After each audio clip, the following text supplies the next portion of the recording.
ونستغفره ونؤمن به ونتوكل عليه ونعوذ بالله من شرور أنفسنا ومن سيئات أعمالنا من يهده الله فلا مضل له ومن يضلل فلا هادي له ونشهد أن لا إله إلا الله وحده لا شريك له ونشهد أن سيدنا ومولانا وآلانا وأولانا ونورنا ونور أفضلنا وشفعنا وشفاع صدورنا محمدا عبده ورسوله فأعوذ بالله من الشيطان الرجيم بسم الله الرحمن الرحيم آمين الكتاب المبين إنا أنزلناه في ليلة مباركة إنا كنا منذرين فيها يفرق كل أمر حكيم صدق الله مولانا العظيم وصدق رسوله النبي الكريم الرؤوف الرحيم ونحن على ذلك لمن الشاهدين والشاكرين والذاكرين والحمد لله رب العالمين. قال الله عز وجل في شان حبيبه الرؤوف الرحيم في كلامه الكريم مخبرا وآمرا إن الله وملائكته يصلون على النبي يا أيها الذين آمنوا صلوا عليه وسلموا تسليما.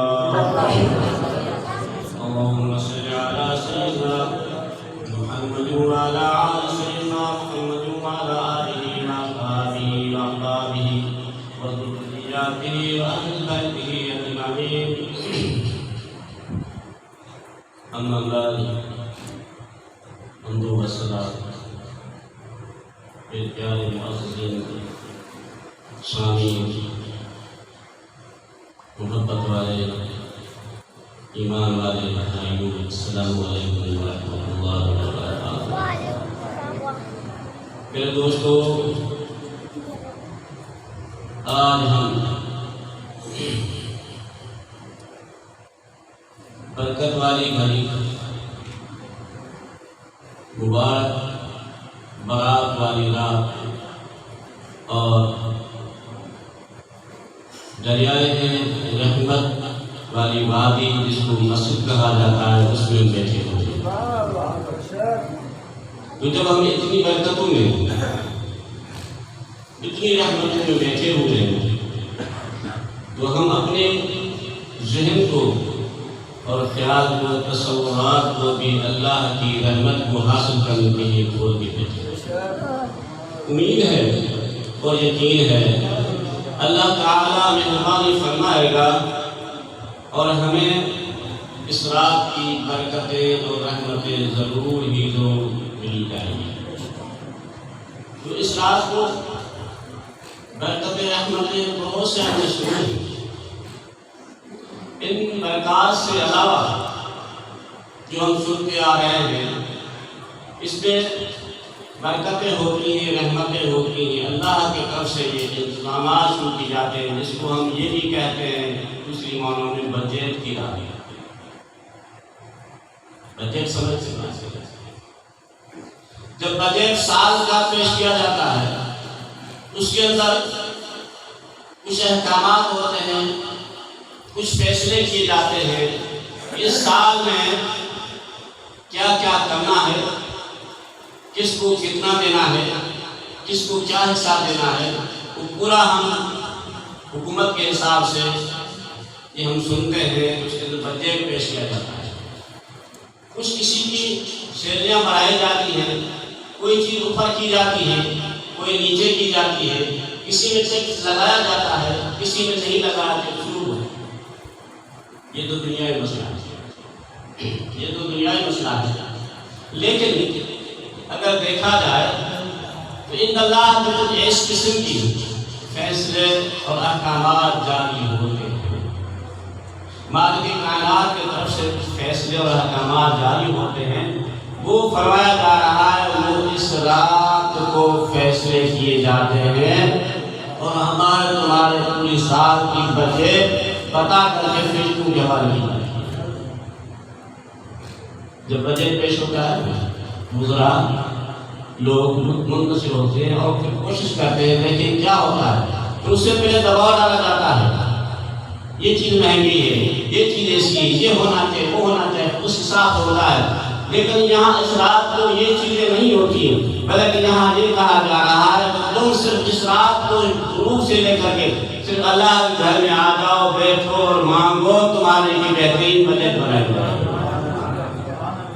یہ تو ہم سنتے آ رہے ہیں، لیکن اس کے ساتھ ساتھ اور بات یہ کرنا چاہتا ہوں، اس رات کی اس دن کی 15 شعبان کی اور بھی فضیلت ہے، سمجھا کرو، پھر دماغ میں بٹھایا کرو، پھر بٹھانے کے بعد دوسروں کو سنا ہے، اپنے بچوں کو سنا، تاکہ یہ سلوک چلتا ہے۔ آقا نامدار محمد مصطفیٰ احمد مجتبیٰ صاحب گورات صلی اللہ علیہ وآلہ وسلم کی ذات گرامی جب مکہ مکرمہ کو چھوڑ کر کے مدینہ منورہ تشریف لائے، یہ بڑا سفر ہے مکے کو چھوڑنا۔ تو دوستو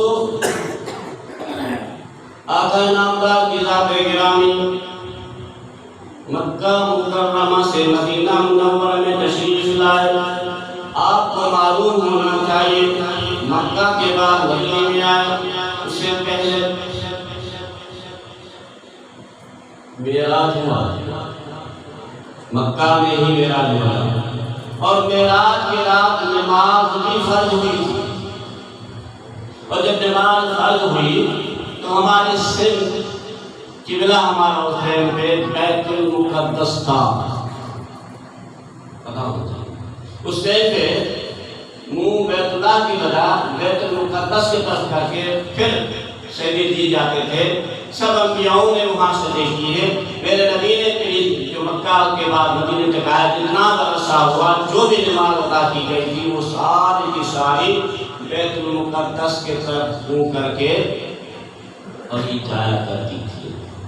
جب آقا کی ذات گرامی مدینہ منورہ میں تشریف لائے تو وہاں کے لوگ یہود و نصارہ یہ کہنے لگے عجیب بات ہے، ان کو تو کوئی قبلہ تک نہیں ملا، یہودی و نصاروں کا قبلہ بیت المقدس ہے، ہمارے قبلے کی طرف یہ مسلمان مل کر کے نماز پڑھ رہے ہیں، وہی ان کا قبلہ بنا، تو جو قبلہ کا تک نہیں ملا، ان کو کیا کون سا دین، کون سا ایمان ہے، کون سا ان کی فارمولہ اور تحقیقات ہے، ان کو اپنا قبلے تک بھی محسوس نہیں ملا، تو وہ ہمارے قبلے کے پیچھے چل رہے ہیں۔ آقا نامدار کی ذات گرامی مدینے میں تشریف لائے، لانے کے بعد یہ آواز آنے لگی، یہ محسوس ہونا لگے کہ یہود و نصارہ کچھ یہ کہہ رہے ہیں، تو حضور کی ذات گرامی مدینہ منورہ سے باہر ایک مسجد ہے جس کو آج کہتے ہیں ذو قبلتین، اس دن پہ ذو قبلتین مسجد نہیں تھا، یہ قبلہ ہے۔ آپ وہاں نماز پڑھتے پڑھتے ظہر کی نماز تھی، 15 شعبان کا دن تھا، 15 شعبان جو چار کل کا دن، 15 شعبان کا دن ہے، اور ظہر کی نماز حضور اس مسجد میں نماز پڑھ رہے ہیں، اور منہ جو ہے بیت المقدس کی طرف کر کے قبلہ بنا کر کے نماز پڑھ رہے ہیں۔ اللہ اکبر کیا، جماعت کھڑی ہو گئی۔ میرے نبی کو ہمارا تمہارا آقا مولا محمد مصطفیٰ کو خیال آ گیا، دوران نماز میں دوران نماز خیال آ گیا، یہ کیا ہو رہا ہے؟ یا اللہ، میں تیرا آخری نبی ہوں، ہر چیز تو میری بنتا ہے، میرا دل یہ چاہتا ہے کہ آج اگر میرا قبلہ بیت المقدس کے بجائے بیت اللہ ہو جائے تو میرے دادا کا بنا ہوا کتنا اچھا ہوگا. یہ خیال ہوا, دعا نہیں, نماز میں دعا نہیں کیا, یہ خیال ہوا. اب خیال ہونا تھا وہ شعبان کی 15 کا دن تھا. شعبان کے 15 کا دن تھا, خیال ہونا تھا. اب حضور نے خیال ہی کیا, ایک نماز باقی ہے, ایک رکعت باقی ہے, دوسری کی ہے, تیسری کے لیے جب کھڑے ہوئے تو اس ٹائم پہ عین نماز کے اندر وہی جبرائیل نازل ہوئے. اللہ تعالیٰ نے فرمایا قَدْ نَرَىٰ تَقَلُّبَ وَجْهِكَ فِي السَّمَاءِ فَلَنُوَلِّيَنَّكَ قِبْلَةً تَرْضَاهَا فَوَلِّ وَجْهَكَ شَطْرَ الْمَسْجِدِ الْحَرَامِ. اللہ نے فرمایا میرے محبوب قَدْ نَرَىٰ, ترجمہ سنے کتنا محبوب, تحقیق لازم. اللہ نے فرمایا ہم دیکھ رہے تھے. کیا کر رہے تھے؟ دیکھ رہے تھے. حکم کیا ہے جب آپ نماز پڑھو,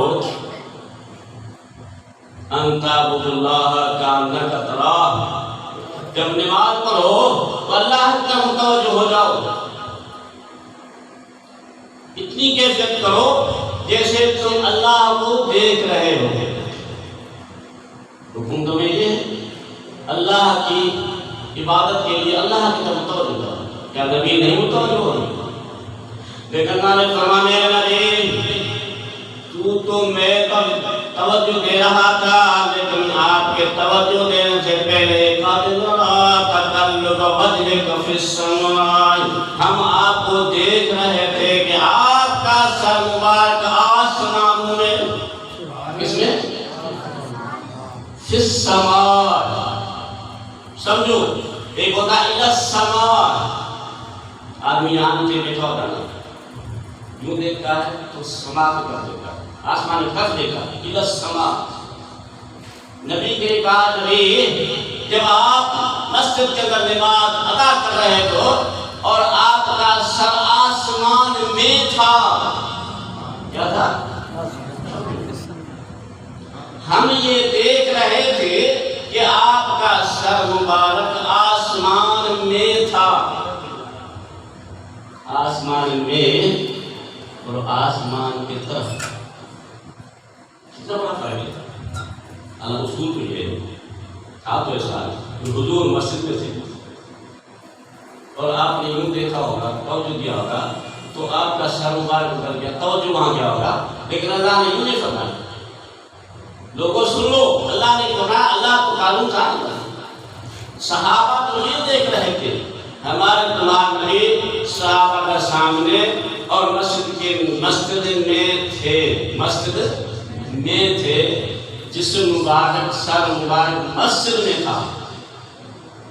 صحابہ دیکھ رہے تھے. اللہ نے فرمایا نہیں, تم تو دیکھ رہے تھے میرا نبی مسجد میں ہے, لیکن میں دیکھ رہا تھا وہ آسمان میں گھوم رہا ہے میرے پاس. قَدْ نَرَىٰ تَقَلُّبَ وَجْهِكَ فِي السَّمَاءِ, ہم دیکھ رہے تھے کہ جب آپ کا منہ مبارک آسمان میں گھوم رہا تھا, ادھر ادھر دیکھ رہا تھا, تقلب کر رہا تھا اور یہ سوچ رہا تھا کہ اللہ آج اگر حکم ہو جائے تو بیت المقدس کے بجائے بیت اللہ کا میں منہ موڑ لوں, آسمانوں میں منہ موڑ لوں. اللہ نے کہا تو معلوم یہ ہوا ہمارے تمہارے نبی کی نماز ہمارے تمہارے جیسی نہیں. ہم تو یہاں پڑھتے ہیں, یہاں دیکھتے ہیں, لیکن نبی ہوتا مسجد میں ہوتا ہے, نبی ہوتا زمین میں ہے, لیکن ان کا سر مبارک آسمان میں ہوتا ہے. تو وہاں جب اللہ نے فرمایا ہم نے آپ کو محبوب دیکھا کہ آسمانوں میں آپ کا سر مبارک ادھر دیکھ رہا تھا, یہ خیال کر رہا تھا میرا سر گھمانے کا حکم دیا جائے, تو ہم نے وہاں سے حکم دیا فَلَنُوَلِّيَنَّكَ قِبْلَةً تَرْضَاهَا.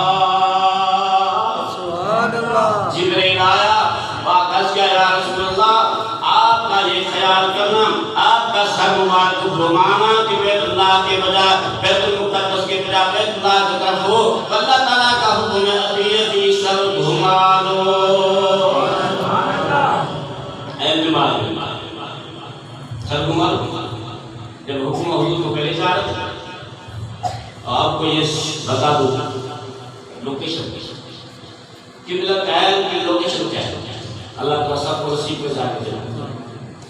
قبلہ قائم مدینہ منورہ سے باہر ہے جو مسجد ہے، لیکن اس ٹائم پہ منہ حضور کا جو تھا سیدھا سیدھا شمال کی طرف تھا، کیوں مدینہ سے بیت المقدس شمال کی طرف ہے اور بیت اللہ جنوب کی طرف ہے۔ شمال اور جنوب بیت اللہ یوں کا ہوں کہ بیت اللہ جو ہے وہ جنوب کی طرف سے، جنوب یہاں بیت المقدس شمال کی طرف سے۔ یہی مسئلہ اگر ہو اس طرح کیا جائے، یوں گھمایا جائے، ادھر منہ کرنے کے بعد ادھر ہی منہ ہو، پھر حضور کو حکم ہو جائے نہیں آپ بیت المقدس کے بجائے بیت اللہ کی طرف یعنی جنوب کی طرف کر دو، تو حضور کو جیسے حکمات نماز ہی کے اندر آپ منہ کی بات سے گھومنے لگے۔ کیا کرنے لگے؟ گھوم کے، کیونکہ اس سے تو بالکل الٹا ہو گیا۔ جب گھومنے لگے قربان جاؤں صحابہ کی تمہارا قرآن نے اس کو یہ دن کون ڈالا؟ 15 شعبان کا دن۔ کتنی بڑی مہربانی ہوئی اس 15 شعبان کے دن، اللہ تعالیٰ نے کتنی بڑی مہربانی کی حضور کی خیال کو ایسا مانا کہ دوران نماز حکم ہوا، حضور نے بھی توقف نہ کیا، اسی نماز کو توڑا پوڑا نہیں، اسی نماز کے دورے گھومنا شروع کیا۔ ایک نماز میں 15 شعبان کا دن ظہر کا ٹائم ہے۔ کا ٹائم ہے ظہر کا ٹائم ہے۔ اس مسجد قبلہ ٹائم میں حضور کھڑے ہیں، 2 رکعتیں ہوئی ہیں، اب تیسری کے لیے تیار ہو رہے ہیں۔ اللہ نے حکم دیا کہ بیت المقدس سے منہ گھما کے بیت اللہ کا،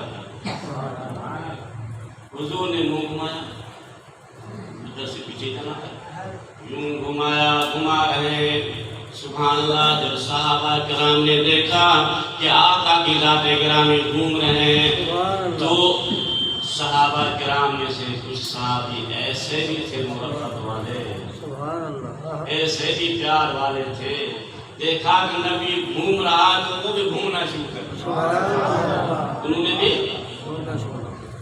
یہ 15 شعبان کی بات ہے، ظہر کا ٹائم ہے، حضور گھوم رہے، صحابی ادھر ادھر سے یوں گھوم رہے۔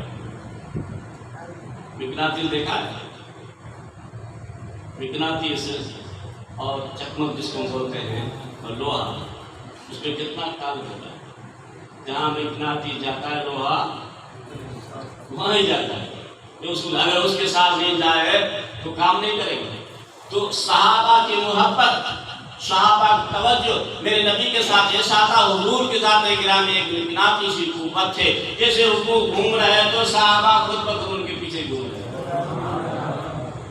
رہے ہیں، گھوم کے صحابہ یوں ہو گئے، حضور گھوم کے آگے، ایسا ہو گیا جو پہلی صف پچھلی ہو گئی، پچھلی صف پہلی ہو گئی۔ اور مفسرین نے فرمایا اس دوران کچھ لوگ ایسے تھے، چند لوگ ایسے تھے جنہوں نے اپنی نمازیں توڑ دی۔ کیا کر دیا؟ توڑ دی۔ کچھ ایسے تھے جو رکے رہے، کچھ ایسے تھے جو گھوم گئے۔ سچویشن کیسی ہو سکتی؟ کچھ صحابہ حضور کے گھومنے سے گھوم گئے، کچھ صحابہ رکے رہے، کچھ لوگوں نے نماز کو توڑ دیا۔ حضور نے 2 رکعت دوسرے سے پڑھوائی، نماز پوری ہوئی، ہونے کے بعد آپ بیٹھے، دیکھا کہ یہ 3 گروہ بٹ گئے۔ بلایا ہم لوگوں کو جنہوں نے نماز توڑ دی. آپ لوگوں نے نماز توڑ دی. یہ سارا سسٹم کب ہو رہا ہے؟ ظہر کے پہلے. اور 15 شعبان کو یہ فیصلے ہو رہے ہیں. 15 شعبان میں یہ فیصلہ ہو رہا ہے. ظہر کا ٹائم ہے، تڑپ کی گرمی ہے، جو کچھ ہے، لیکن صحابہ محبت کے ساتھ ہیں. کچھ لوگ جنہوں نے نماز توڑ دی ان کو بلایا گیا، تم نے نماز کیوں توڑی؟ وجہ بتاؤ. سائیں ہم نے یہ سوچا کہ نبی بھول گئے. ابھی بھی ہیں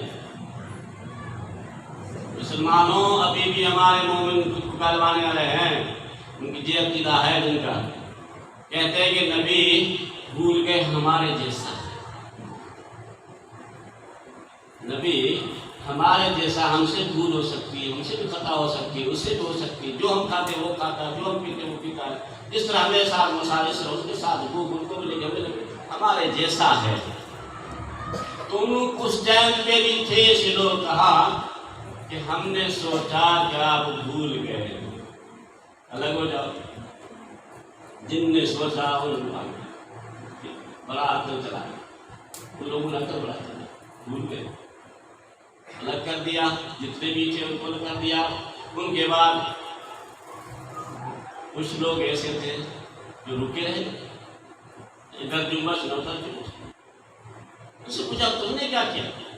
یا رسول اللہ ہم نے یہ کیا کہ ہم نے سوچا کہ ہمارے نبی اعلیٰ قسم کے ہیں، بڑی قوت والے ہیں، ان کی کچھ خصوصیات ہیں. شاید نبی کی خصوصیت میں کوئی خصوصیت ہے اور ہمیں حکم نہیں. خصوصیت لیکن بہت سی باتیں. حضور ساتھ گرامی کی بہت سی خصوصیت. حضور کو مثال کے روزے رکھتے تھے، صبح کو رکھا دو تو 3 دن کرے، افطاری نہیں کیا. صحابہ نے ایسا کرنا لگا. حضور نے فرمایا صحابہ تم میں سے کون ہے جو میرے جیسا ہے؟ تم میرے جیسے نہیں ہو. میں تو اللہ سے کھا پی کے آتا ہوں، تم افطار بھی کرو، سحری بھی کرو. تو صحابہ نے کہا ہم نے سوچا یہ خصوصیت کے نبی سے ہے، اس لیے ہم رکے رہے، ہمیں حکم نہیں ہے، بس مجبور تھے، حکم ہو تو ہم بھی کرتے. میں تم الگ ہو جاؤ. مسئلہ سمجھ لیں. دوسرے صحابہ جو پیچھے چلے گئے، صحابہ تمہیں کیا ہوا؟ یا رسول اللہ ہمارے عقل اور عشق کا آپس میں جھگڑا ہو گیا. عقل نے یہ کہا کہ نبی کا حکم نہیں ہے، نبی کا حکم نہیں ہے، اس لیے کھڑے رہو.